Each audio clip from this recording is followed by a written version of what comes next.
I was told by somebody that my boss didn't want me there. And reason? Because I was in the maritime sector, which is extremely male oriented. I see a lot of girls coming and they face a lot of challenges. This is a man's world. Why do you want to work here? Why don't you just go and join a bank or join an office? Comes to to the maritime sector or to a sector which is male oriented, they come for a job, they come for a salary. Whereas a girl comes for it, especially if it's an unusual profession, male oriented profession, they come with passion. There's nothing like going and seeing for yourself what's in the field, no matter which occupation, which profession you Welcome, and I'm very excited to have with us at the ChampionWoman YouTube channel a very special guest today, Malini Shankar IAS, who did so much work in the Indian administrative service, leading us in different portfolios, almost at Chief Secretary level at the Maharashtra government, and then being Director General of Shipping for the entire country on the Government of India. Also here in Chennai, the head of the Special Economic Zone. She brought so much investment into the country, allowed the country to bloom wherever it was facing the world. And now, as Vice Chancellor of the Indian Maritime University, she does stellar work. Welcome, Malini. Thank you, Ranjini. Thank you so much for inviting me to this conversation. Malini, I'd love to start by asking you to tell the story that you told me for this book. You remember you told me the story of the heart of the matter, how Yes. you followed your heart and went into the civil service. Please tell me about it. Ranjini, I really remember that story. So what I have to share is that as a student in school, high school, I was interested in geography, but the circumstances, my father convinced that I should do science, so I went into science. And since I was a very good student, I kept getting scholarships and kept going. But one fine day I said, no, but as good as I am in science, this is not what my heart wants.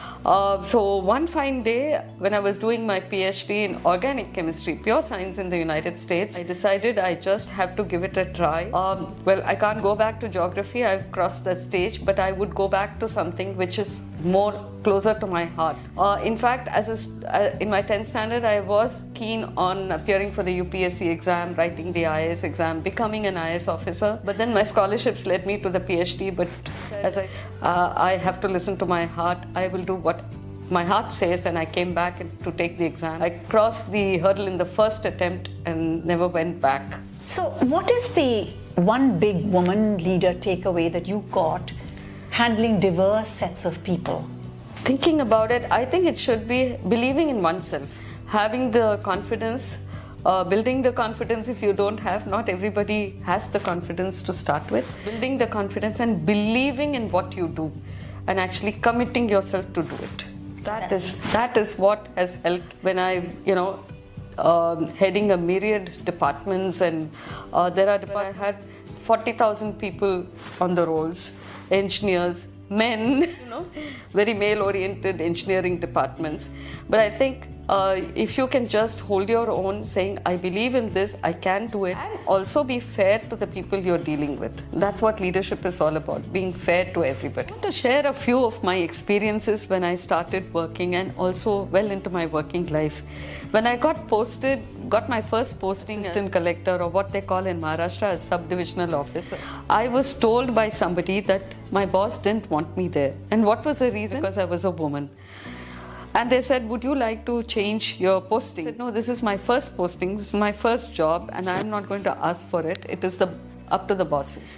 So I just went and joined. And I found out through other people that the reason the collector did not want a lady officer, the lady officer will not tour.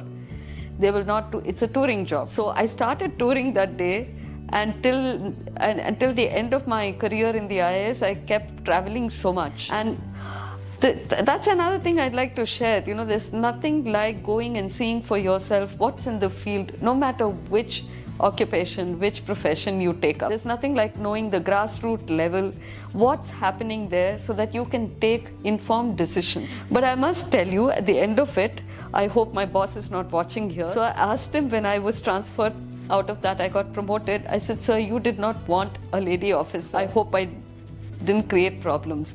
And he just has a sheepish look and he said, no, I was afraid for your safety. No, it is a fact that you are living alone in a small place. Very often it is not the safety, it is basically they don't want to deal with a woman. The most important life skills is building a woman's self-esteem. How do you think this should start? How early? In education, home, and in the workplace? To relate a story here of a dear friend. She was in the IAS she was an IAS officer, and so was her father. And she had a 4-year-old son.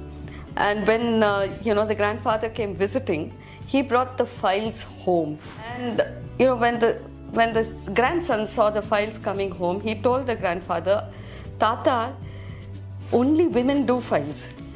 Why only Amma does files? Why are you bringing the files?" So that's how it starts. The role models that we create.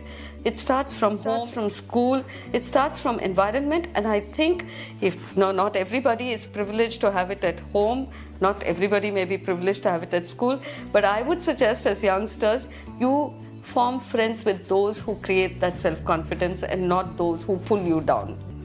You do your work very well. You should not be a professional. Don't depend on anybody else. Don't ask anybody for help, whether it's male, female, bosses, or your underlings. You have to learn. It takes a lot of hard work in the beginning, but once you do that, people start respecting you for that. And then that is one, your hard work, your commitment. Second is, I think, teamwork, and women are very good at teamwork compared to men. Champion Woman, you're already doing this. It's a team of women and they support each other. And in terms of, it's somebody you reach out to when you want and somebody who gives you this support when you need it. I think that's a fantastic way to build the self-esteem in the women. Work-life integration is such an important skill. It isn't so much just balance. It's difficult to balance, I know. But what have you faced and how did you do a good work-life integration? Work-life integration can never be perfect, no matter who it is. Even for a male, I'm not sure it's perfect. For a woman, it's much more of a challenge. And I think one just keeps working at it, like you work in a marriage. Everything has to be worked upon. And it's give and take. For example, when the government nominated me for a mid-career course in Paris, and it was a very prestigious institution, my husband decided to actually resign and join me there. So that was what he was giving up. But when I came back, and later on there was another opening in Europe, I said, okay, now I have to give in and stay back where I am, best of what I had. And once you are in that, you just have to juggle it a little bit. For a situation, I had to take care of parents on one side, then there was a husband in the private sector who was not in the same place. So you just give some, take some, and you make sure that you have, in the whole thing, you have to make sure you have time for yourself. Once you give some time for yourself, you will find the work-life situation balance is already achieved. Bravo. Very good point. What is one champion woman trait that you admire in today's young women? Today's young women, I'm very, very impressed and inspired by their confidence. What's your one success mantra, Malini? Be a very good human being. That's what the world needs, and that'll take you very long way. I'm delighted to have had Malini Shankar with us today. Thank you very much, Malini, for being at the Champion Woman YouTube channel. Thank you, Ranjani. I think it's a fantastic job that you're doing, mentoring more than 2 lakh women. Thank you. Champion a woman, she will build the nation. That's our belief. And if you enjoyed this interview and you'd like to see more, please subscribe to this YouTube channel and press the like button and the bell button, and we'll be back in your life. Spread the word. Let's all tell more and more women's stories, inspire each other, and build the nation. Thank you very much. Thank you, Malini.